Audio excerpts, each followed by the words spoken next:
திருச்சிற்றம்பலம். திருமுலரையா திருவடிகள் போற்றி போற்றி, குருவடியும் திருவடியும் அணங்கிந்த பதிவை ஆரம்பிக்கலாம். நண்பர்களே, பொதுவாக சிவபெருமானை பற்றி பேசுகிறோம், நினைக்கிறோம். அந்த பரத்தை பற்றி நினைக்கும் போது கண்டிப்பாக ஒரு ஆனந்தம் அப்படிங்கிறது ஒவ்வொரு உள்ளத்திலும் ஏற்படும். அதில் எந்த விதமான சந்தேகத்திற்கும் இடமில்லை. நம்ம ஏற்கனவே சொல்கிற மாதிரி பார்த்தீங்கன்னா, இன்னும் இந்த உடலை தேடி பல உயிர்கள் தவம் கிடக்கின்றன. தான் செய்த கர்மத்தையெல்லாம் கழித்து விட வேண்டும், இறைவனின் திருவடியை அடைந்து விட வேண்டுமே என்று இந்த மனித பிறவி கிடைக்காதா அப்படின்னு ஏங்கிக் கொண்டிருக்கின்ற உயிர்கள் கோடியிலும் கோடி. அதிலெல்லாம் ஒரு வாய்ப்பாக நமக்கு இந்த வாய்ப்பை இறைவன் நல்கியிருக்கிறார். அப்படிங்கும் போது தெளிவாக தெரிந்து கொள்ள வேண்டிய ஒரு விஷயம், இறைவன் நமக்கு தந்த இந்த அற்புதமான வாய்ப்பு, இறைவனை உணர்ந்து கொண்டு அந்த இறை அனுபவத்திலே, சிவானுபவத்திலே கலந்திருத்தல் அப்படிங்கிற ஒரு அற்புதமான இலக்கை நோக்கியது அப்படிங்கிறத நம்ம தெளிவாக தெரிஞ்சுக்கணும். காற்றுள்ள போதே தூற்றிக்கொள் அப்படின்னு சொல்லுவாங்க இல்லையா? அதே போல தான் இந்த உடல் கிடைத்திருக்கிறது. இந்த உடல் கிடைக்காம பூனையா, நாயா, கழுகா, காகமா, இந்த மாதிரி ஏதேனும் ஒரு பிறப்பாக நாம் பிறந்திருந்தால் என்ன செய்வோம்? இறைவனை பற்றிய சிந்தனையே அங்கு எழுவதற்கு இல்லை. அதிலும் அறிவார்ந்த சில விஷயங்களை பற்றி யோசித்து, அறிவே வடிவமாயிருக்கின்ற இறைவனை நாம் உணர்ந்து கொள்ள வேண்டுமே என்ற ஏக்கம் அவர்களுக்கு வரப்போவதே இல்லை. ஆனாலும் அதுவும் உயிர்தான், அதுவும் சிவம்தான், இல்லை என்று கூறவில்லை. இறைவன் நமக்கு கொடுத்த பெரிய கொடை யாது அப்படின்னு பார்த்தீங்கன்னா, இந்த மனித பிறப்பு அப்படின்னு சொல்லக்கூடியது. மரணத்திற்கு முன் இறைவனை உணர்தல் அப்படிங்கிறது அவசியம். இப்போ நமக்கு ஒரு 30-40 வயதை கடக்கிறது, 50-60 வயதை கடக்கிறதுனாலும் இன்னமும் நாம் எண்ணிக்கொண்டிருப்போது என்ன அப்படின்னு பார்த்தோம்னா, இறைவனை சேவிக்க வேண்டும், இறைவனை பாட வேண்டும், புகழ வேண்டும். இந்த மாதிரி அதில் ஒரு சிலருக்கு மட்டுமே அடுத்த கட்டமான இறைவனுடன் இரண்டரை கலக்க வேண்டும் அப்படிங்கிற அந்த எண்ணம் இருக்கும். அப்படி அந்த கலந்துவிட வேண்டும், அந்த சிவானுபவத்திலே இருக்க வேண்டும் என்ற அந்த தாற்பயத்தை கேட்டு அதற்கு என்ன செய்ய வேண்டும் என்று குரு மூலமாக தெரிந்து கொள்ளும் பொழுது, குரு மூலமாக சில விஷயங்களை நாம் தெரிந்து கொள்கின்றோம். தீட்சை பெற வேண்டும், அல்லது பல விஷயங்களை பற்றி சொல்கிறார்கள். சில பற்றுகளை விட வேண்டும், மனதில் இருக்கக்கூடிய காம குரோத எண்ணங்களை விட்டு விட வேண்டும். இந்த மாதிரி நிறைய விஷயங்களை சொல்லும் பொழுது, இத்தனையை விடணுமா? சரி, ஒரு 10 வருஷம் போகட்டும், நம்ம குழந்தைகளுக்கு திருமணம் ஆகட்டும், அதன் பிறகு நம்ம இந்த நெறிகளை எல்லாம் கடைபிடித்து கொள்ளலாம் அப்படிங்கிற ஒரு மனசு நமக்கு வருது. அப்படின்னா அந்த 10 வருடம் ஆன பிறகு, குழந்தைகளுக்கு திருமணமும் ஆன பிறகு நாம் அந்த வழியை தேர்ந்தெடுக்கின்றோமா அப்படின்னு பார்த்தோம்னா, ஒரு 50-55 வயசில் அதற்குள்ளே என்ன அவசரம்? சிவபெருமானை வழிபடலாம், பேர குழந்தைங்கள்லாம் வரட்டும், பிறகு வந்துட்டு தீட்சை வாங்கிறதா இருக்கட்டும், அல்லது பட்டுகளை விடுவதாக இருக்கட்டும் அப்படிங்கிற தள்ளி போய்கிட்டே இருக்குது. அப்படிங்கிற பட்சத்தில் தள்ளி போய்கிட்டு இருக்கவங்களுக்கு மட்டும்தான் தெளிவாக தெரிந்து கொள்ளுங்கள், பல்லாயிரம் பல கோடி உயிர்கள் இன்னும் காத்து கொண்டிருக்கின்றன இந்த பிரபஞ்சத்திலே. ஆங்காங்கே தனக்கு அந்த பிறவி கிடைக்காதா அப்படின்னு ஏங்கி தவித்து கொண்டிருக்கின்ற உயிர்கள் ஏராளம். அவர்களுக்கெல்லாம் கிடைக்காத அந்த அற்புத வாய்ப்பு இந்த உயிருக்கு இந்த பிறவியிலே கிடைத்திருக்கிறது. அப்படின்னா அப்பொழுதும் நாம் இறைவனை உணர்ந்து கொள்ள முயற்சி செய்யவில்லை என்றால், இந்த நொடிப்பொழுது கூட நமது மனதிலே ஒரு மாற்றம் வரவில்லை என்றால், வேறு எப்பொழுதும் வராது அப்படிங்கிறத மனசில் நிறுத்திக்குங்க. அதுதான் ரொம்ப யதார்த்தமும் கூட. ஏன் இப்படி சொல்கிறோம் அப்படிங்கிறதுக்கு காரணம் இருக்குது. இந்த உலகம் அப்படிங்கிறது வந்து போவதற்கான இடம். இங்கே நிரந்தரமாக யாரும் இருந்துட முடியாது. ஒரு மலை இருக்குது அப்படின்னா அந்த மலையும் பல ஆண்டுகளுக்கு அப்புறம் கரைந்து மண்ணாக போகிறது. நீர்நிலை இருக்குது அப்படின்னா ஆவியாக போகுது. நீங்கள் எதை வேணாலும் எடுத்துங்க, இது நிரந்தரமாக இருக்கும் அப்படின்னு இந்த பூமியில் எதையுமே சொல்ல முடியாது. அப்படி இருக்கிற ஒரு மனிதன் மட்டும் இங்கு நிரந்தரமாக வந்து இருந்து விட முடியுமா அப்படின்னா வாய்ப்பே இல்லை. அப்போ இப்போ வந்திருக்கோம், வந்தவங்க அப்படியே தங்கிட போகிறோமா? கண்டிப்பாக தங்க முடியாது. திரும்பி போய் தான் ஆகணுங்கிற அந்த கசப்பான உண்மையை நாம் எடுத்துக்கொண்டு தான் ஆக வேண்டும். வந்தவன் திரும்புவது விதி என்றால் வந்தவனுக்கு ஒரு வாய்ப்பு கிடைத்திருக்கிறது அல்லவா இறைவனை. அதாவது இவ்வளவு பெரிய பிரம்மாண்டத்தை நீங்கள் பூமியை மட்டும் எடுத்துக்காதீங்க. பூமியை தாண்டி அந்த சூரிய குடும்பமாக இருக்கட்டும், அதை தாண்டி அண்டம், பேரண்டம், பிரபஞ்சம், இந்த மாதிரி பல விஷயங்களாக இருக்கட்டும், அந்த அபூர்வமான விஷயங்களை எல்லாம் படைத்த இறைவன் படைத்து நமக்காக கொடுத்திருக்கின்றார், அனுபவிப்பதற்காக கொடுத்திருக்கிறார். அப்படிங்கும் போது பார்த்து ரசி. இந்த பிரபஞ்சத்தை பார்ப்பதற்கே வியப்பாக இருக்கின்றதே. அந்த பிரபஞ்சத்தை உருவாக்க வேண்டுமென்றால் அந்த சக்தி எவ்வாறானதாக இருக்கும் அப்படிங்கிறத யோசிக்கிறதுக்கு கூட நமக்கு நேரம் இல்லையா? அப்படிப்பட்ட அற்புத சக்தி ஒன்று இருக்கிறது. அப்படிங்கும் போது அதை உணர்ந்து கொள்வதற்கு நாம் ஏன் முயற்சி செய்யவில்லை அப்படிங்கிறது தான் இங்கே முக்கியமான கேள்வி. அப்போ உணர்ந்து கொள்வதற்கான முயற்சியை நாம் செய்ய தொடங்குகின்றோம். அப்படிங்கும் போது படிப்படியாக இறைவன் மீது அன்பு செய்தல், தவம் செய்தல், பூஜை செய்தல், இந்த மாதிரி விஷயங்களில் ஈடுபடும் போது இறைவனே ஒரு காலகட்டத்தில் தன்னை உணர்த்துவார் அப்படிங்கிற நம்பிக்கையில் நம்ம ஓடிக்கிட்டே இருக்கோம். கண்டிப்பாக அவர் உணர்த்துவார், மாற்றுக்கருத்தே இல்லை. இது சட்டை போல் மாற்றி வேற சட்டையை போட்டுக்கிட்டு மாறு வேஷத்தில் இந்த உயிரானது வந்துக்கிட்டே இருக்கும். இப்போ நம்ம போட்டிருக்க வேஷம் மனித வேஷம், அவ்வளோதான். இந்த கூட்டை விட்டு உயிர் பிரிந்து விட்டது என்றால் மீண்டும் இதுபோல் ஒரு கூடு அதுக்கு கிடைக்குமா அப்படிங்கிறதே நிச்சயம் இல்லை. மீனாக இருக்கலாம், தவளையாக இருக்கலாம், பாம்பாக இருக்கலாம், பறவையாக இருக்கலாம், மரமாக இருக்கலாம், கல்லாக இருக்கலாம், இந்த மாதிரி எதுவாக வேண்டுமானாலும் நமக்கு பிறப்பு கிடைக்கலாம். அப்படிங்கும் போது மீண்டும் இந்த மாதிரி ஒரு அற்புதமான பிறப்பு கிடைப்பதற்கு எத்தனை ஆண்டுகளாகும், எத்தனை யுகங்களாகும் என்று யாருக்குமே தெரியாது.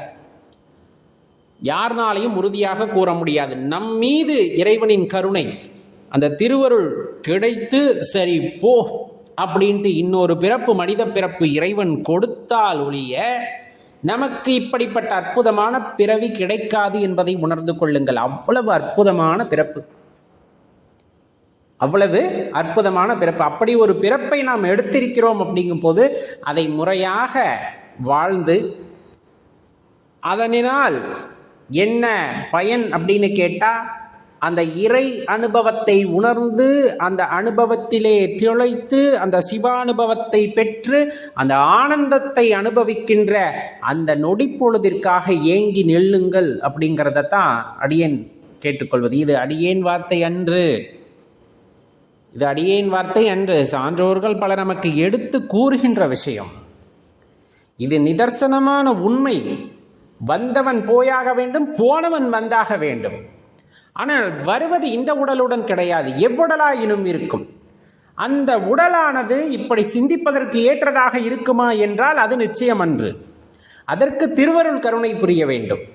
அந்த திருவருள் கருணை புரிய வேண்டும் என்றால் இந்த காலத்திலே நாம் ஏங்கி இறைவனை நோக்கி நாம் வழிபட்டு அந்த ஏக்கத்திலே இருக்கும் பொழுது இன்னொரு பிறவி இருந்தாலும் அப்பிறவி மனித பிறவியாக கிடைக்கும். மாறாக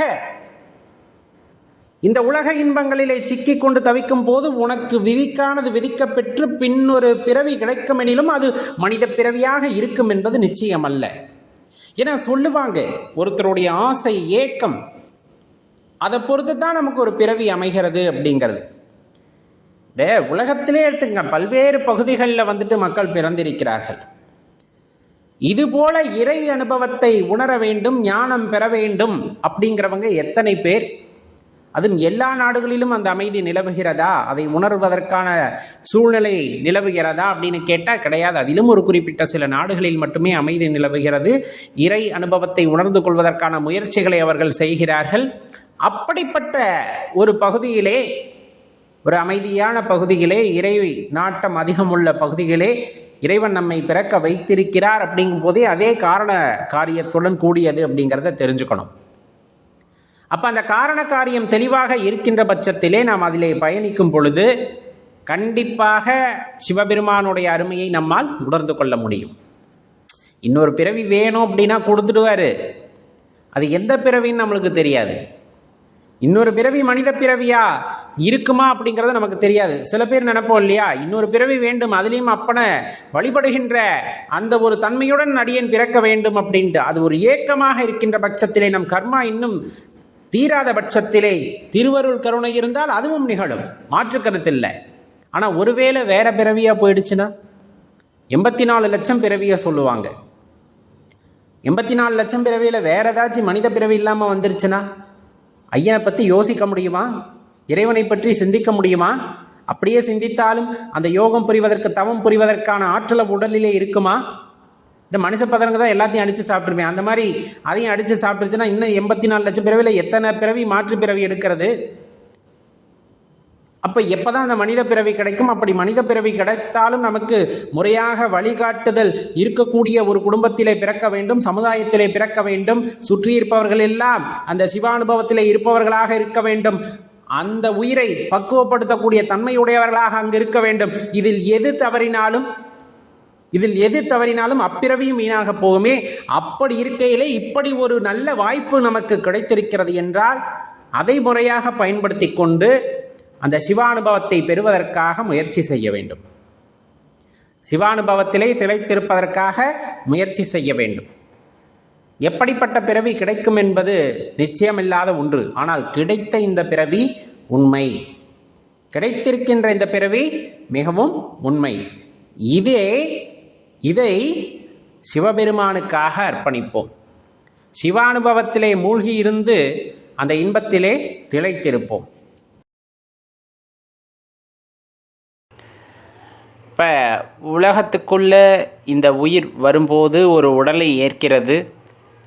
அவ்வாறு ஏற்று இந்த உலகத்திற்கு வரும் பொழுது அது புதுமையான உலகமாக நமக்கு தெரிகிறது. மீண்டும் கூறுகிறோம், அது ஒரு புதுமையான உலகமாக நமக்கு தெரிகிறது. ஆனால் அது நமக்கு பரிட்சயப்பட்டது தான், அதை நம்மால் உணர்ந்து கொள்ள முடிவதில்லை. வந்த பிறகு வாழ்க்கை ஆரம்பிக்கின்றோம் என்ற பெயரில் பல்வேறு வகையில் ஒவ்வொருத்தருக்கும் ஒவ்வொரு கதாபாத்திரமானது கொடுக்கப்பட்டிருக்கிறது. அந்த கதாபாத்திரத்தின் அடிப்படையில் தங்கள் வாழ்க்கையை அவரவர் விருப்பத்திற்கு ஏற்றவாறு அமைத்து கொள்வதாக எண்ணிக்கொள்கின்றோம். அதன்படியே நடந்தும் கொள்கின்றோம். இறைவனால் ஏற்கனவே தீர்மானிக்கப்பட்ட விஷயங்களை அடிப்படையாக கொண்ட இந்த வாழ்க்கையானது மனிதன் நானே வாழ்கின்றேன் என்ற எண்ணத்தில் அந்த வாழ்க்கையை வாழ துவங்குகின்றான். இறுதியில் தனித்து விடப்பட்டு தனியே இந்த பூமியை விட்டு திரும்பச் செல்கின்றான்.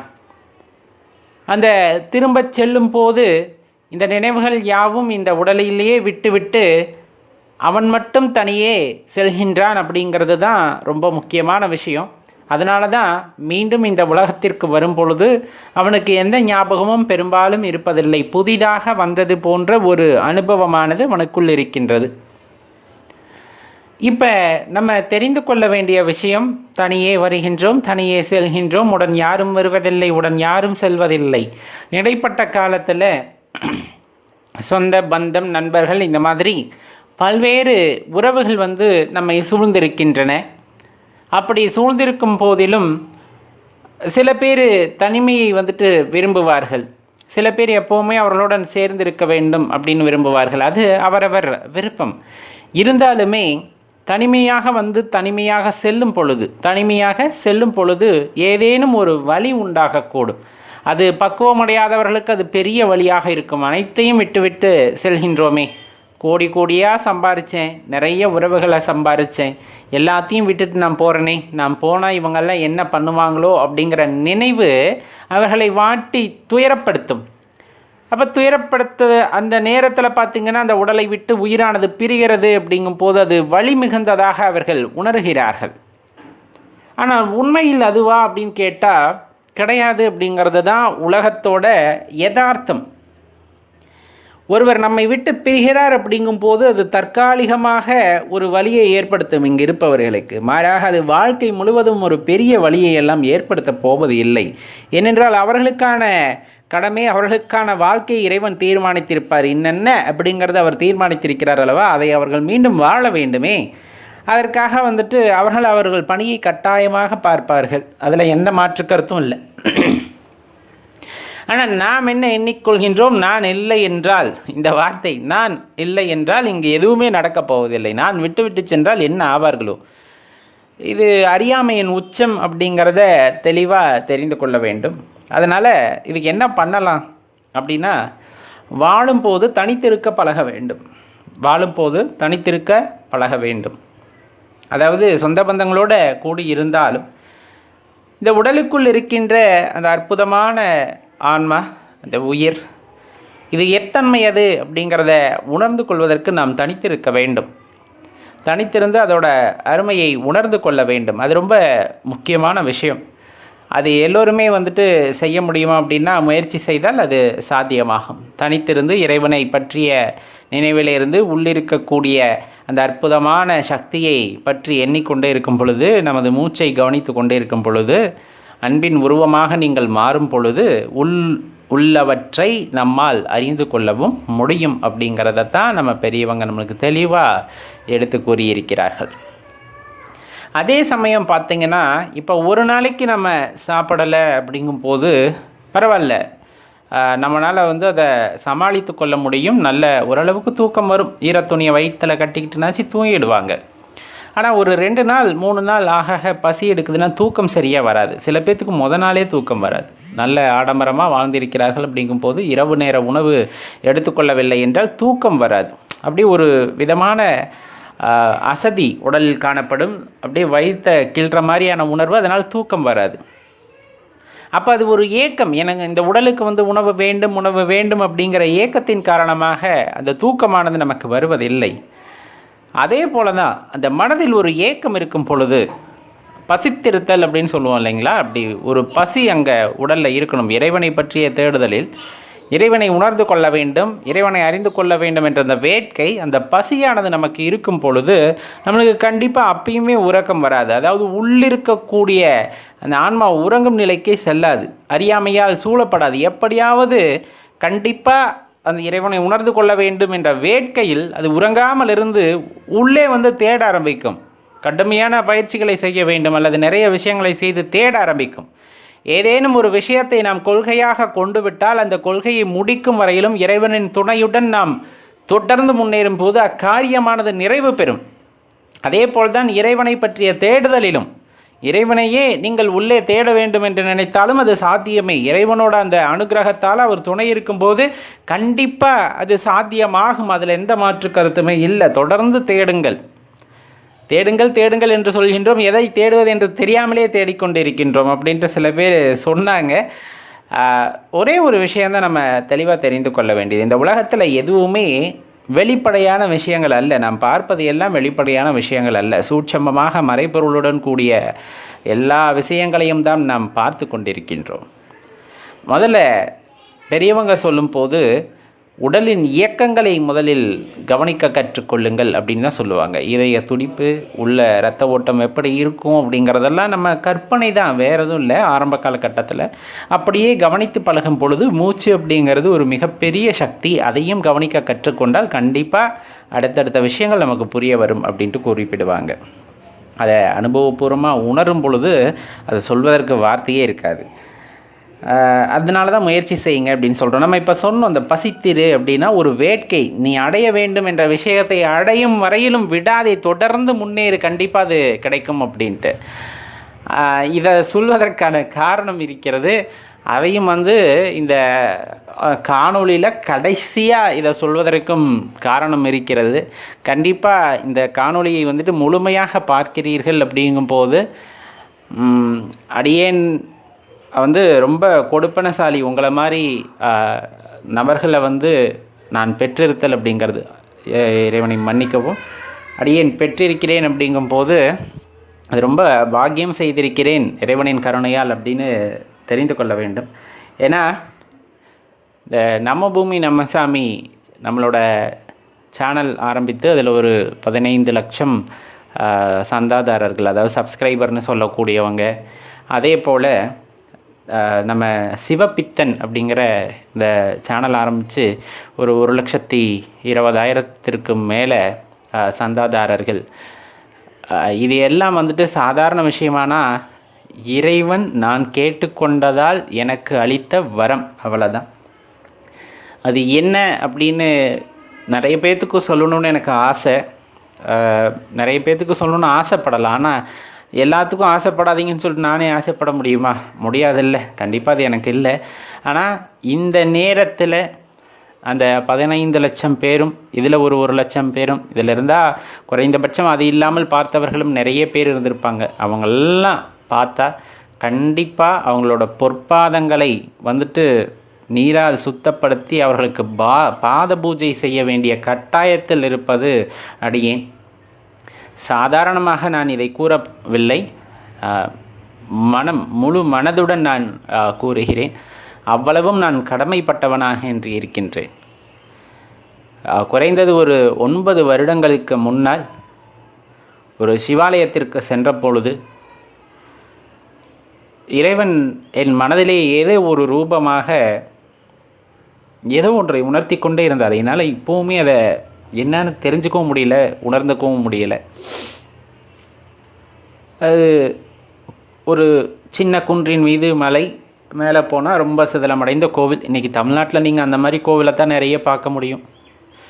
நிறைய வேண்டுதல் வைக்கிறவங்க, வரம் கேட்கணும் அப்படிங்கிறவங்க ஊரில் இருக்க பெரிய பெரிய சிவாலயத்தை நோக்கி ஓடுவார்கள். அங்கே போய் இறைவனிடம் வந்துட்டு மடிப்பிச்சை கேட்பது போல் இதை கொடு அதை கொடு அப்படின்னு கேட்குறது. அது 1000 கோவில்கள் இருக்குது. ஆனால் ஆகம ரீதியாக கட்டப்பட்ட கோவில்கள், மன்னர்கள் பார்த்து பார்த்து கட்டிய கோவில்கள், பல சித்தர்கள் பார்த்து பார்த்து கட்டிய கோவில்கள், ஐயனுக்காக கட்டிய கோவில்கள் எல்லாம் அழிந்த நிலையில் இருக்கின்றன அப்படின்னு பார்க்கும்போது மனமானது பதறியது. அதில் ஒரு ஆலயத்திற்குத்தான் அடியேன் சென்றேன்.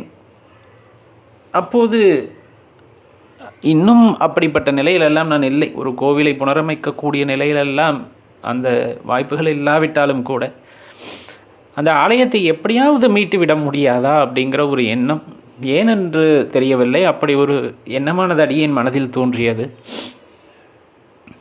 குறைந்தபட்சம் இந்த சிவனுக்கு இந்த சேவையை செய்வதற்கான வாய்ப்பு நமக்கு கிடைக்காதா அப்படின்னு ஏங்காத நாட்கள் இல்லை, தூங்காமல் போன நாட்கள் ஏராளம்.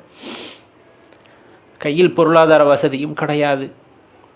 என்ன செய்வதென்று தெரியாமல் அந்த ஆலயத்தில் பல முறை போய் அமர்ந்திருந்திருக்கின்றேன். இறைவா, உன்னை எல்லாம் கடவுளாக தண்டிப்பவராக நிறைய விஷயங்களில் பார்க்கிறார்கள். எனக்கு உன்னை பார்க்கும் பொழுது எனது அப்பா அப்படிங்கிற ஞாபகம் மட்டும்தான் வருது. இப்படி ஆயிடுச்சு இந்த ஆலயம் அப்படிங்கிற அந்த ஒரு எண்ணம். சரி, குறைந்தபட்சம் இந்த குன்றுகளில் ஏறுவதற்கு கடினமாக இருக்கிறது. அது வயதானவர்களும் பெண்களும் இல்லை நல்ல உடல் ஆரோக்கியம் இல்லாத ஆண்களும் கூட அதில் ஏற முடியாத நிலை. சின்ன குன்றாக இருந்தாலும் கொஞ்சம் கடினமானது. அதை தாண்டி அவர்கள் வந்து விட்டால் உன்னை தரிசித்து விடுவார்கள். ஏனோ தெரியவில்லை, என்ன காரணத்திற்காகவோ இப்படி மேலே வந்து அமர்ந்து விட்டாய் என்றால் அந்த படியையாவது அமைத்து பக்தர்கள் மேலே வருவதற்கு ஏதேனும் செய்ய வேண்டுமே என்று அலையாத நாள் இல்லை, கேட்காத நபர்கள் இல்லை. அவர்களுக்கென்று கொடுப்பனை இருந்ததா இல்லையா என்பது கூட நான் பல்வேறு வகையில் புலம்பி இருக்கின்றேன். ஆனால் சிவகாரியங்களை செய்வதற்கு அவரோட அருள் வேண்டும்னு நிறைய பெரியவர்கள் சொல்லி நான் கேள்விப்பட்டிருக்கின்றேன். அது சாதாரணமாக எல்லாத்தாலும் செஞ்சிட முடியாது, அதற்குன்னு அவரோட கருணை வேண்டும் அப்படின்ட்டு அடியேன் கூட சில விஷயங்களில் அதை பற்றி கூறியிருப்பேன். தனியாக இருக்கக்கூடிய ஒரு கிராமத்தில் அமைந்திருக்கக்கூடிய கோவில் ஆதலால் அதை பார்ப்பார் யாரும் இல்லை. ஏன்னா அங்கேருந்து பொருள் வேணும். இன்றைக்கி இருந்து அந்த கோவிலேருந்து ஏதாச்சும் வருமானம் வந்தால் தான் பராமரிக்கிறேன் அப்படிங்கிற அளவுக்கு போயிடுச்சு பக்தி. ஆலயத்திற்கு தான் செல்ல வேண்டுமா, தனியே இருந்தே இறைவனை உணரலாமே அப்படிங்கிற மாதிரி ஒரு உன்னதமான கருத்து சொல்லப்பட்டாலும், ஆனால் இப்படித்தான் வரைஞ்சு காட்டுவதற்கு ஒரு பலகை வேண்டுமல்லவா, கரும்பலகை. அதுபோல தான் ஆலயங்கள்.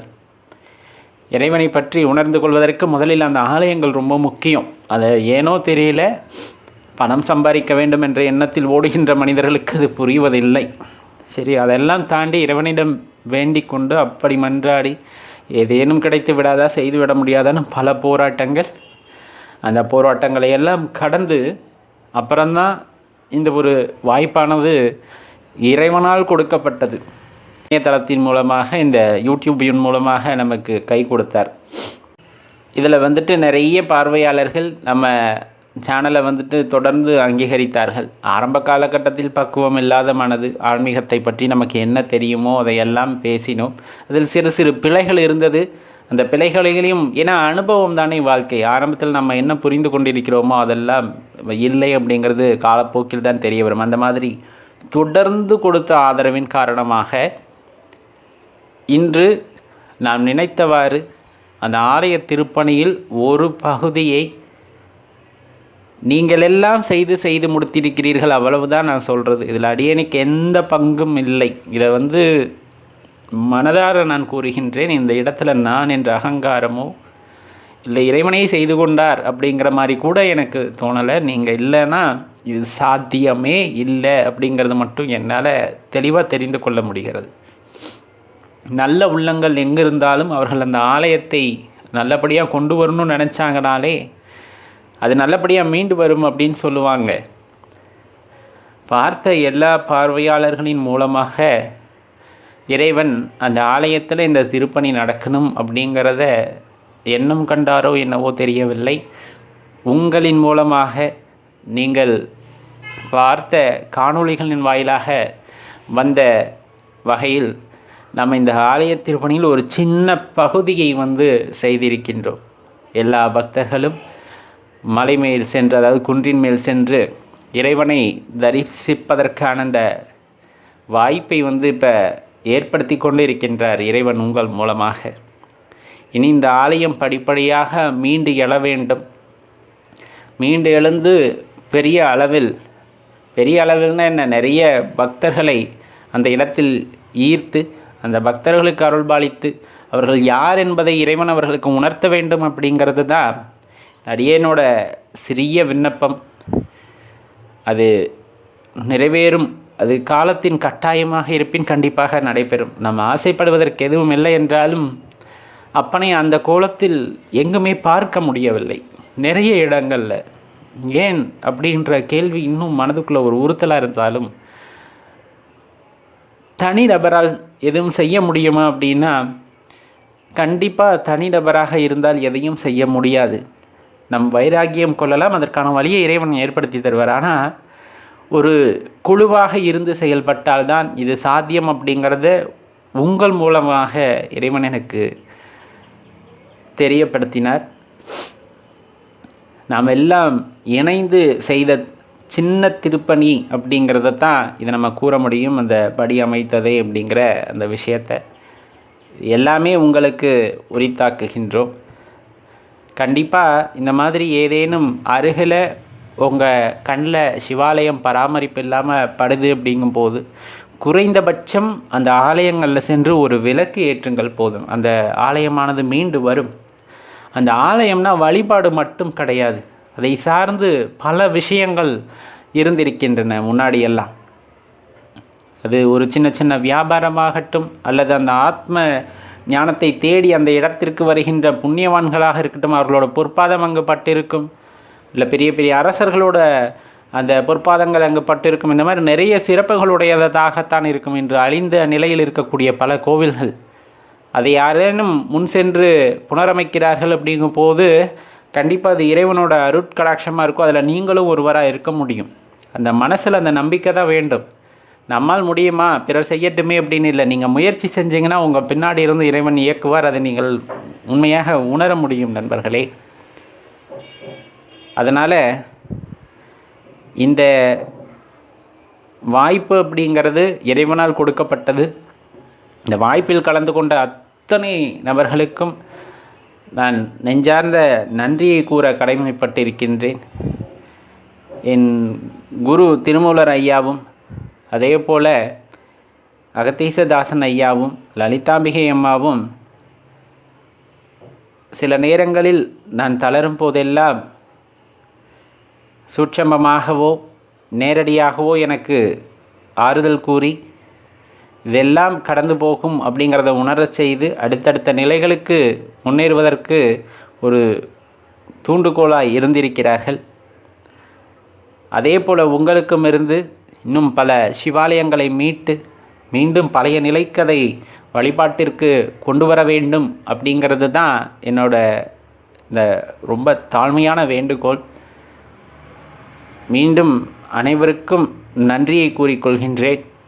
ஓம் நம சிவாய.